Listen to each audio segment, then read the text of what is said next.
Hello students, I am Anurag Rai. In this video, I am going to explain the gerund. इस video में मैं आपको gerund explain करने वाला हूँ. तो students, in my previous video, I have already explained what a gerund is and what its uses are. This video is gerund part 2. In this video, I am going to explain some important rules pertaining to gerund. इस video में मैं आपको gerund से संबंधित कुछ महत्वपूर्ण नियम समझाने जा रहा हूँ, एक्सप्लेन करने जा रहा हूँ. तो I would like to repeat the definition of the gerund first. A gerund is the ing form of a verb which has the force of a noun as well as a verb. In Hindi we can say gerund verb की ing form होती है जो noun और verb दोनों के रूप में काम करती है. I have already explained you in my previous videos that gerund and infinitive, to plus infinitive or bare infinitive are very much similar in several aspects. तो कई पहलुओं में मैं आपको पहले भी बता चुका हूँ कि gerund जो होता है वर्ब की ing फॉर्म और इन्फिनेटिव जो होता है यानी टू प्लस वर्ब की फर्स्ट फॉर्म या without to first form of verb. तो मैं आपको पहले बता चुका हूँ कि इन्फिनेटिव और gerund कई सारे पहलुओं में, कई सारे जगहों पर एक दूसरे के समान होते हैं. तो अपने पार्ट 1 में, मतलब gerund पार्ट 1 में मैं आपको gerund की डेफिनेशन और उसके यूजेस एक्सप्लेन कर चुका हूँ. इस वीडियो में मैं आपको gerund के कुछ इंपॉर्टेंट रूल्स एक्सप्लेन करना चाह रहा हूँ. तो यहाँ जैसे कि आप देख सकते हैं बोर्ड पर हेडिंग gerund, वर्ब की फर्स्ट फॉर्म प्लस ing को gerund कहते हैं. इसके इंपॉर्टेंट रूल्स में आए तो रूल नंबर 1 जैसा कि आप बोर्ड पे देख सकते हैं, थोड़ा सा इतने पोर्शन को जूम कर देना जिसमें फर्स्ट वाला रूल क्लियर दिख रहा हो. ठीक है, ऊपर कुछ कट तो नहीं रहा, यहाँ से लेके यहाँ तक पूरा क्लियर दिख रहा है ना. तो आप देख सकते हैं रूल नंबर 1 में मैंने एक स्ट्रक्चर लिखा है वर्ब प्लस gerund. तो ये रूल क्या है स्टूडेंट्स, कुछ वर्ब्स ऐसी होती हैं जिनके बाद फिर से एक वर्ब की ing फॉर्म, यानी कि वर्ब की ing फॉर्म किसको कहते हैं, gerund को. तो कुछ वर्ब्स ऐसी होती हैं which are followed by only gerund and not by to infinitive और bare इन्फिनेटिव.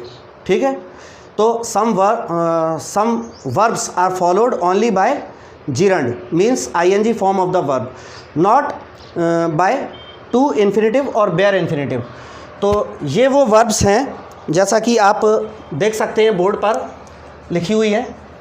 एडमिट मतलब स्वीकार करना या कबूल करना. अवॉइड मतलब टालना या बचना.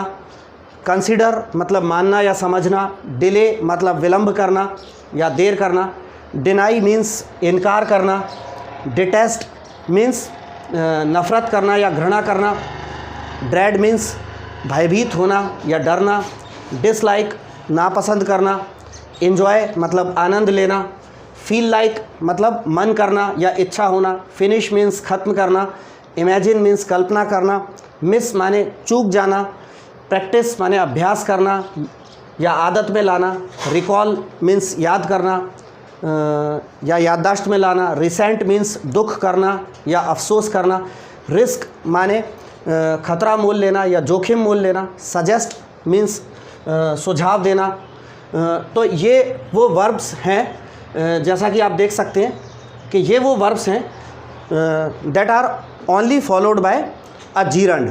ठीक है, तो ये वाली जो वर्ब्स आप देख रहे हैं इनके बाद सिर्फ वर्ब की ing फॉर्म ही आती है, टू इन्फिनेटिव या bare इन्फिनेटिव नहीं आता.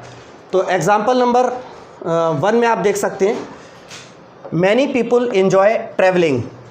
तो सेंटेंस क्या लिखा है बोर्ड पर मैंने, मैनी पीपल इन्जॉय ट्रैवलिंग. तो इन्जॉय ये वर्ब आई है, इसको अंडरलाइन किया है और ट्रैवलिंग को अंडरलाइन किया है. इसका मतलब क्या है कि बहुत सारे लोग ट्रैवल करना, यात्रा करना को एंजॉय करते हैं, यात्रा करने का आनंद उठाते हैं. सेकंड एग्जांपल लिखा है बोर्ड पर, I I avoid going out on Sundays.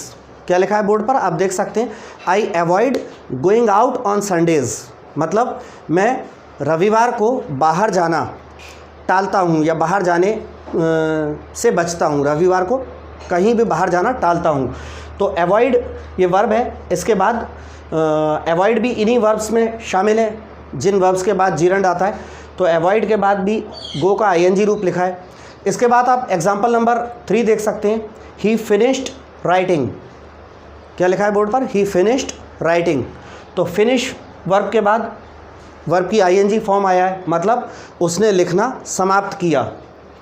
Example number 4 आप देख सकते हैं, I dislike spitting on roads. क्या लिखा है, I dislike spitting on roads, मतलब मुझे सड़कों पर थूकना नापसंद है। ये एग्जाम्पल इसका हिंदी अर्थ होता है। एक एग्जाम्पल यहाँ राइट हैंड साइड भी लिखा हुआ है। ये right hand side portion cover हो रहा है ये पोर्शन यहाँ पर दिखाई दे रहा है, ठीक। तो एग्जाम्पल नंबर 5 में लिखा है, I feel like eating something sweet and cold. क्या लिखा है बोर्ड पर आप देख सकते हैं, I feel like eating something sweet and cold, मतलब मेरा कुछ ठंडा और मीठा, कोई ठंडी और मीठी जैसी चीज़ खाने का मन है। तो फील लाइक भी इन्हीं वर्ब्स में से है जिनके बाद जीरंड आता है। तो फील लाइक के बाद भी ईट का आईएनजी फॉर्म आया है। तो ये रूल को आप गौर से देख लें और ये वर्ब्स को आप गौर से देख लें कि these are the verbs that are followed only by gerund, not by infinitive. Now come to rule number 2। Rule number 2 वाले पोर्शन पे जूम करना कि ये वाला पोर्शन क्लियर दिखे थोड़ा, बस। रूल नंबर 2 पूरा दिख रहा है ना,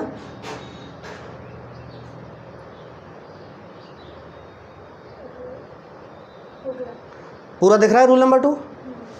फ्रेम में पूरा कट तो नहीं रहा कुछ? पूरा दिख रहा है ना रूल नंबर 2? ठीक है। तो रूल नंबर 2 में आप देख सकते हैं मैंने एक स्ट्रक्चर लिखा है, verb plus gerund oblique to infinitive. इसका मतलब है कि there are some verbs that may be followed by a gerund और बाय एन इन्फिनेटिव, मतलब in Hindi we can say कुछ वर्ब्स ऐसी हैं जिनके बाद वर्ब की आईएनजी फॉर्म भी आ सकती है और टू इन्फिनेटिव भी आ सकता है। तो ऐसी वर्ब्स ये लिखी हुई है, जैसा कि आप देख सकते हैं, बिगिन माने शुरू करना या प्रारंभ करना, सीज मतलब बंद करना, रोकना या समाप्त करना, कंटिन्यू मतलब जारी रखना, हेट नफ़रत करना, लाइक मतलब पसंद करना, लव मतलब प्यार करना या बहुत ज़्यादा पसंद करना, प्रेफर मीन्स कोई दो वस्तुओं की तुलना में किसी एक को ज़्यादा पसंद करना, स्टार्ट मीन्स शुरू करना, स्टार्ट और बिगिन एक ही अर्थ है। तो यहाँ here are some examples worked out. Look at example number 1, it began to rain, मतलब क्या लिखा है बोर्ड पर, इट बिगेन टू रेन मतलब बारिश होने लगी। तो बिगेन के बाद आप यहाँ देख सकते हैं टू रेन लिखा है और बोर्ड पर ब्रैकेट में और लिख करके इट बिगेन रेनिंग भी लिखा है, मतलब एक जगह बिगेन के बाद टू इन्फिनेटिव का प्रयोग किया गया है और इसी सेंटेंस को बिगेन के बाद वर्ब की आईएनजी फॉर्म यानी जीरंड लगाकर भी प्रयोग किया जा सकता है। ठीक है, तो आप देख सकते हैं इट बिगेन टू रेन का मतलब होता है बारिश होने लगी और इट बिगेन रेनिंग इसका भी मतलब होता है बारिश होने लगी। Now have a look at example number 2, he started to sing, he started to sing और लगाकर लिखा है ही स्टार्टेड सिंगिंग। तो ही स्टार्टेड टू सिंग या फिर ही स्टार्टेड सिंगिंग, इन दोनों का एक ही मतलब होता है कि उसने गाना शुरू कर दिया। तो स्टार्ट भी ऐसी वर्ब है जिसके बाद जीरंड या इन्फिनेटिव दोनों में से कुछ भी आ सकता है। इसके बाद एग्जाम्पल नंबर 3 को आप देखें, do you like to join us, और लगाकर हमने लिखा है do you like joining us. तो क्या सेंटेंसेस लिखें, do you like to join us मतलब क्या आप हमारे साथ शामिल होना चाहेंगे, या फिर do you like joining us तो क्या आप हमारे साथ शामिल होना चाहेंगे। ये दोनों एग्जाम्पल्स का एक ही मतलब है। So come to the rule number 3, as you can see on the board, rule number 3. So you can see a structure written on the board, verb plus object plus gerund. It means It means there are some verbs that must take an object before the gerund. In Hindi we can say कि कुछ verbs ऐसी होती हैं जिनको gerund से पहले किसी object की आवश्यकता होती ही है, यानी कुछ वर्ब्स के बाद gerund आने से पहले ऑब्जेक्ट होता ही है. तो here are such verbs as you can see on the board. Catch माने पकड़ना, डिस्कवर यानी खोजना, फील महसूस करना, फाइंड यानी खोजना, पाना, ढूंढना, hear, leave, notice, observe, over here means छुप कर सुन लेना, see, spot, watch. So students, these are the verbs that must take an object before a gerund. So have a look at some examples. Number 1, I found him stealing money. जैसा कि आप देख सकते हैं बोर्ड पर लिखा है I found him stealing money. मतलब इसका हिंदी क्या होता है, मैंने उसे पैसा चुराते हुए देखा. तो आप यहाँ पे देख सकते हैं फाउंड को मैंने अंडरलाइन किया है और एक नीचे की तरफ एरो लगाकर लिखा है वर्ब. तो ये फाइंड वर्ब की सेकंड फॉर्म होती है फाउंड. उसके बाद ऑब्जेक्ट है हिम. आई फाउंड हिम मतलब क्या है, मैंने उसे पाया. ये हिम के नीचे अंडरलाइन करके ऑब्जेक्ट एरो लगाए और लिखा है ऑब्जेक्ट. तो ये हिम जो है ऑब्जेक्ट है. स्टीलिंग मतलब चुराते हुए, मनी. तो I found him stealing money मतलब मैंने उसे पैसा चुराते हुए पाया. तो फाउंड भी उन वर्ब्स में से है जिसके बाद जीरंड आने से पहले ऑब्जेक्ट ज़रूर होता है. Now have a look at example number 2. We saw him throwing stones. We saw him throwing stones मतलब हमने उसे, इसका हिंदी क्या हुआ इस सेंटेंस का, we saw him throwing stones, हमने उसे पत्थर फेंकते हुए देखा. तो सॉ ये वर्ब है, इसके बाद हिम ऑब्जेक्ट आया है, उसके बाद जीरंड थ्रो की आईएनजी फॉर्म आई है. एग्जाम्पल नंबर 3 में कह रहे हैं they caught him breaking the lock. क्या लिखा है बोर्ड पर आप देख सकते हैं, they caught him breaking the lock मतलब उन्होंने उसे ताला तोड़ते हुए पकड़ा. तो कॉट ये कैच की, यहाँ पे आप देख सकते हैं एक वर्ब कैच स्टार्टिंग में दी है, तो कैच की सेकंड फॉर्म कॉट दी है. तो कॉट के बाद जीरंड आने से पहले कंपल्सरीली ऑब्जेक्ट लगा है, क्योंकि ये हमारा रूल ही ऐसा है कि ये सारी वर्ब्स ऐसी हैं जिनके बाद ऑब्जेक्ट आता ही आता है और ऑब्जेक्ट के बाद जीरंड आता है. यहाँ पर राइट हैंड साइड आप देख सकते हैं एग्जाम्पल नंबर 3 में लिखा है Jean overheard Gaultier telling his wife that he had to go to the mayor's house. क्या लिखा है, Jean overheard Gaultier telling his wife that he had to go to the mayor's house. तो over here की second form overheard लिखा है, उसके बाद गॉल्टियर ये ऑब्जेक्ट आया है, फिर टेल की आईएनजी फॉर्म ये जीरंड आया है. तो इसका हिंदी क्या हुआ कि जीन ने गॉल्टियर को अपनी पत्नी को ये कहते हुए छुप कर सुन लिया कि गॉल्टियर को मेयर के घर जाना था. तो गॉल्टियर को मेयर के घर जाना था, ये बात गॉल्टियर ने अपनी वाइफ से कही और इस बात को जीन ने छुप करके सुन लिया. ठीक है. तो now come to rule number 4. Here I have written a structure verb plus no object with in the brackets as you can see plus gerund. तो जैसा कि आप देख सकते हैं वर्ब प्लस नो ऑब्जेक्ट मतलब है कि कुछ ऐसी वर्ब्स हैं, ये बोर्ड पर लिखिए, कुछ ऐसी वर्ब्स हैं जिनके बाद सीधे जीरंड यानी वर्ब की आईएनजी फॉर्म आती है, कोई ऑब्जेक्ट नहीं आता. आप देख सकते हैं वर्ब प्लस नो ऑब्जेक्ट मतलब वर्ब फिर कोई ऑब्जेक्ट नहीं आता, सीधे जीरंड आता है. तो there are some verbs that are followed directly by a gerund. ठीक है. These verbs don't take an object before the gerund. तो ये वो वर्ब्स हैं जिनके तुरंत बाद जीरंड लगता है. ये वर्ब्स जीरंड के पहले ऑब्जेक्ट नहीं लेती. तो ये वर्ब्स आप देख सकते हैं बोर्ड पर लिखिए. एडमिट माने स्वीकार करना, एडवाइस सलाह देना, कंसीडर समझना या मानना, कंटिन्यू जारी रखना, एंजॉय आनंद लेना, डिले विलंब करना, डिनाई इनकार करना, डिज़र्व माने योग्य होना, एस्केप माने बच निकलना, फेस यानी सामना करना, फिनिश मीन्स ख़त्म करना, फॉरगेट मीन्स भूल जाना, प्रपोज माने प्रस्ताव रखना, प्रस्ताव देना, पुट ऑफ यानी स्थगित कर देना या उतारना, सजेस्ट यानी सुझाव देना। तो ये वो वर्ब्स हैं जिनके बाद कोई ऑब्जेक्ट नहीं आता, जिनके तुरंत बाद सीधे वर्ब की आईएनजी फॉर्म जीरंड आती है। तो एग्जांपल्स आप देख सकते हैं, जूम पे। एग्जांपल नंबर 1 में मैंने लिखा है डिस्पाइट हिज इंजरी ही कंटिन्यूड प्लेइंग। तो कंटिन्यू ये वर्ब है, इसको अंडरलाइन किया है और इसके बाद, इसके तुरंत बाद वर्ब की आईएनजी फॉर्म यानी जीरंड आ रही है। तो सेंटेंस क्या लिखा है मैंने, डिस्पाइट हिज इंजरी ही कंटिन्यूड प्लेइंग।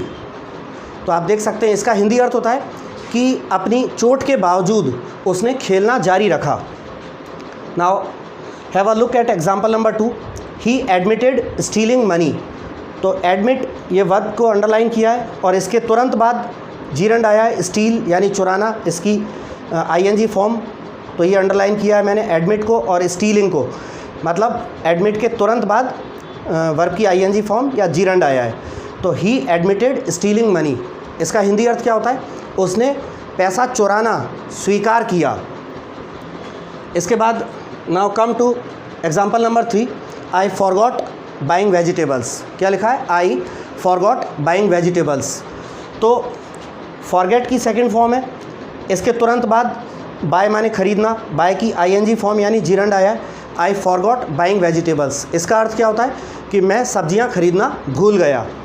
और फोर्थ वाला लास्ट एग्जांपल है, ही denied borrowing money.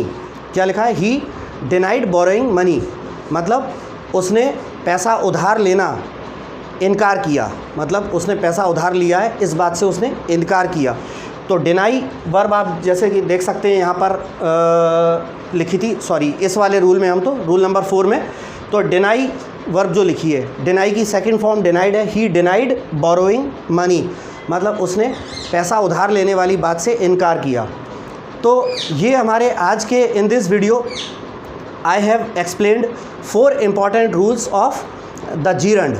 In my next video means gerund part 3, I will explain the other important rules of gerund. So students, if you like my video, please subscribe my YouTube channel Anurag Rai English Tutor. Thanks.